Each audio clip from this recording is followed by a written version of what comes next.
ಪುರುಷ ಬುದ್ಧಿ ಜ್ಞಾನದಿಂದ ಪ್ರಜ್ವಲಿಸುತ್ತದೆ. ಜೀವನದ ಸರ್ವತೋಮುಖ ವಿಕಾಸಕ್ಕೆ ಜ್ಞಾನಧಾರೆಯಿಂದ ನಮ್ಮ ತ್ರಿಕರಣಗಳು ಶುದ್ಧ ನಿರ್ಮಲವಾಗಿವೆ.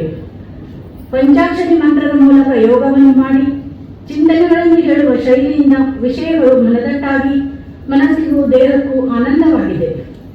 ಜಗತ್ತಿನ ಸಮಸ್ತ ಸಂಪತ್ತುಗಳಲ್ಲಿ ಜ್ಞಾನ ಸಂಪತ್ತು ಸರ್ವಶ್ರೇಷ್ಠವಾಗಿದೆ. ಅಧಿಕ ಮಾಸದಲ್ಲಿ ನಾವು ಕಪಿಲಾ ನದಿ ತಟದಲ್ಲಿ ಇದ್ದು ಕಪಿಲಾ ಆರತಿಯನ್ನು ನೋಡಿದ ನಮ್ಮೆಲ್ಲರ ಪೂರ್ವಜನ್ಮದ ಪುಣ್ಯ ಹಾಗೂ ಶಾಲೆಯ ಪುಟ್ಟ ಮಕ್ಕಳ ಸಾಂಸ್ಕೃತಿಕ ಕಾರ್ಯಕ್ರಮಗಳು ನೋಡಿ ತುಂಬಾ ಆನಂದವಾಯಿತು.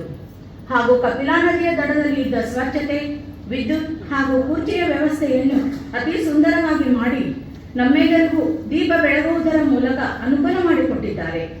ಕಪಿಲಾ ಆರತಿಯನ್ನು ನೋಡಿ ನಾವೆಲ್ಲರೂ ಸುತ್ತೂರಿನಲ್ಲಿ ಇದ್ದೇವೋ ಅಥವಾ ಕಾಶಿಯಲ್ಲಿ ಇದ್ದೇವೋ ಎಂಬ ಭ್ರಮೆಯಲ್ಲಿದ್ದೆವು. ಇಲ್ಲಿಯ ಪ್ರಸಾದ ಅಮೃತಮಯವಾಗಿತ್ತು ಹಾಗೂ ಇಲ್ಲಿಯ ವ್ಯವಸ್ಥೆ ಅತಿ ಸುಂದರವಾಗಿತ್ತು.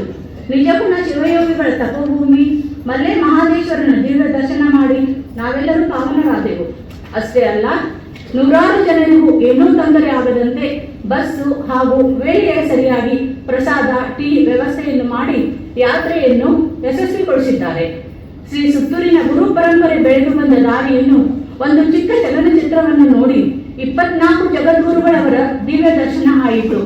ಪೂಜ್ಯರ ತಪಸ್ಸು, ಶಿವಯೋಗ ಆರಾಧನೆ, ತಮ್ಮ ಅಹಿಂಸಾಕರವಾದ ದೃಷ್ಟಿಯಿಂದ ರಾಜ ಮಹಾರಾಜರ ಮನೆ ಪರಿವರ್ತನೆಗೊಳಿಸಿ ಕೋಟ್ಯಾಂತರ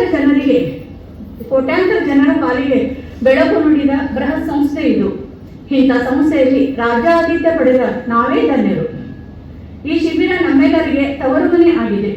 ನಮ್ಮೆಲ್ಲರಿಗೂ ಹೊಸ ಜೀವನದ ಭರವಸೆಯನ್ನು ನೀಡಿದ್ದಾರೆ. ಈ ಶಿಬಿರ ನನ್ನ ಜೀವನದಲ್ಲಿ ಮರೆಯಲಾರದ ಬುದ್ಧಿಯಾಗಿದೆ.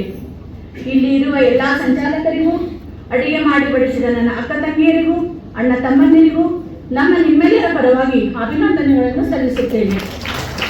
ಈ ಶಿಬಿರಕ್ಕೆ ಕಾರಣರಾದ ನನ್ನ ಎಲ್ಲ ಆತ್ಮ ಬಂಧುಗಳಿಗೂ ಇನ್ನೊಮ್ಮೆ ಅಭಿನಂದನೆಗಳನ್ನು ಸಲ್ಲಿಸುತ್ತೇನೆ.